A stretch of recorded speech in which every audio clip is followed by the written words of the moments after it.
Ele era homem em todo sentido, sujeito a dores, sujeito a cansaço, sujeito a sede. Na cruz ele disse: tenho sede. Ele era homem, tomou a natureza humana, ele se limitou. O que diz a epístola de Filipenses?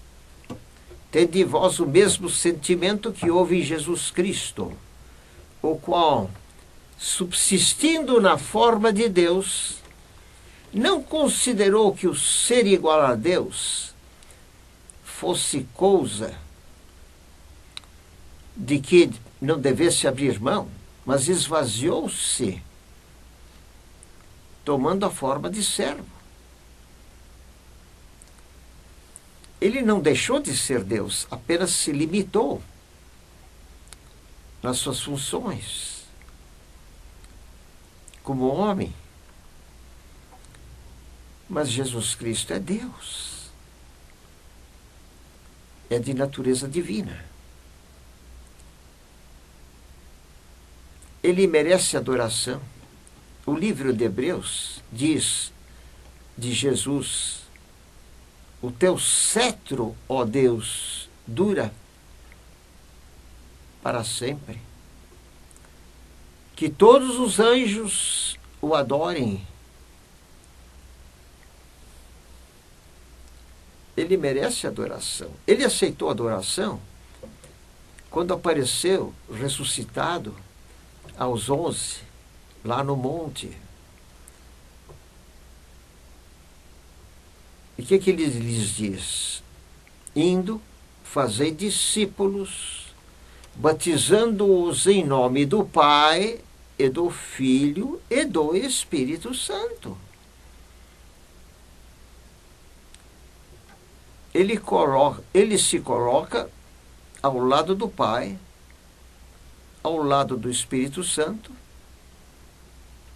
com a mesma autoridade do Pai e do Espírito Santo. Então, Jesus nos ensina que Deus são 3 pessoas, embora, no outro sentido, são um só Deus.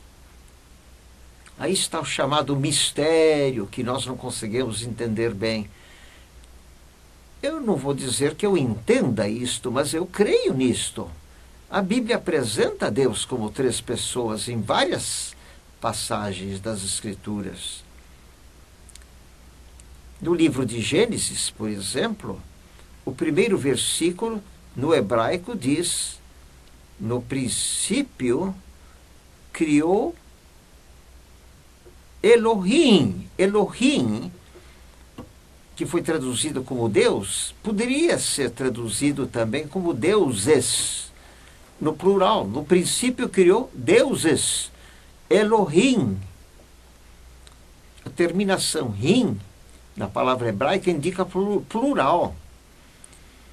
Também Deus disse no livro de Gênesis: façamos o homem à nossa imagem e semelhança. Façamos é plural. Ele está conversando com alguém? Sim. Façamos. O homem ainda não tinha sido criado, então não estava conversando com o homem. Nem poderia ser conversa com anjos, porque os anjos não tomaram parte na criação do homem. Com quem estaria ele conversando? Façamos. Só pode ser com a pessoa de Jesus, seu Filho, e com a pessoa do Espírito Santo, o chamado Paráclito, Consolador, que também é uma pessoa e não apenas uma força, como alguns estão ensinando, um princípio vital. Não, o Espírito Santo é uma pessoa. A Bíblia diz: não entristeçais o Espírito Santo de Deus. Ele tem emoções. Outra passagem diz: pareceu o Espírito Santo e a nós não vos impor maior encargo do que estas coisas, que vos abstenhais da carne, do que é oferecido aos ídolos, da carne sufocada, do que é oferecido aos ídolos, e do sangue, e da fornicação. Isso está no livro de Atos, capítulo 15. Pareceu bem ao Espírito Santo, disseram os apóstolos, na carta que dirigiram à igreja de Antioquia, pareceu bem ao Espírito Santo e a nós não vos impor maior encargo do que estas coisas necessárias. Então, o Espírito Santo tem parecer. Ele é um ser inteligente, um ser pensante. Como tratá-lo apenas como uma força em Deus?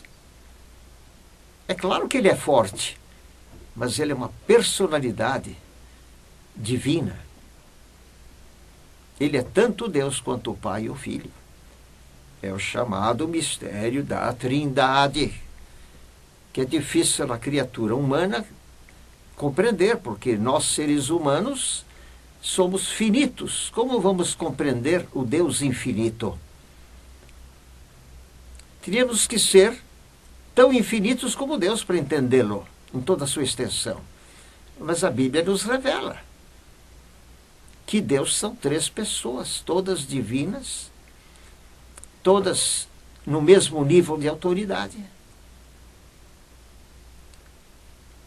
todas oniscientes, onipresentes, onipotentes. Jesus mesmo disse: eis que estou convosco. Quando ele deu instruções sobre o batismo, disse: eis que eu estou convosco todos os dias, até a consumação dos séculos. Ide por todo o mundo, pregar o evangelho a toda criatura.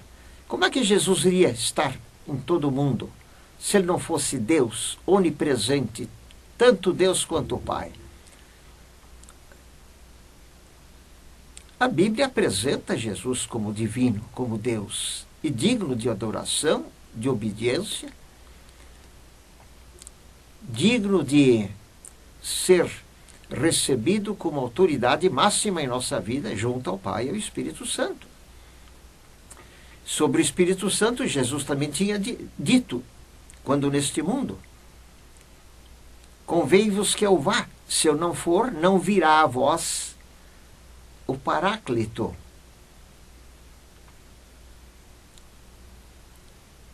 O Consolador.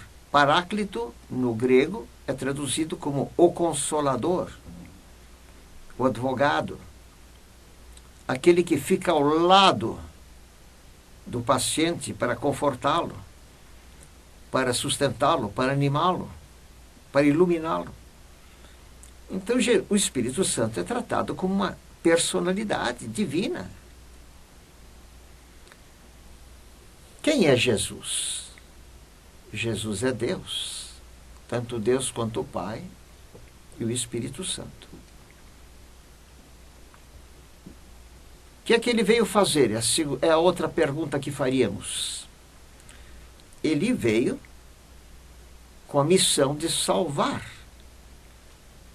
a homens, aos que crescem nele, o recebessem como Senhor, como Salvador, como Deus. Mateus, capítulo 20, versículo 28. O Filho do Homem não veio para ser servido, mas para servir e dar a sua vida em resgate de muitos. Essa era a sua missão. Que missão nobre, admirável. Ele se sacrificou ao máximo. Ele se ofereceu como sacrifício. Isto é meu corpo que é dado por vós, isto é meu sangue, o do Testamento, do Novo Testamento, que é derramado por muitos para a remissão de pecados. É isso que o trouxe ao mundo. Para que veio Jesus a este mundo? Ele veio para cumprir a missão de Salvador.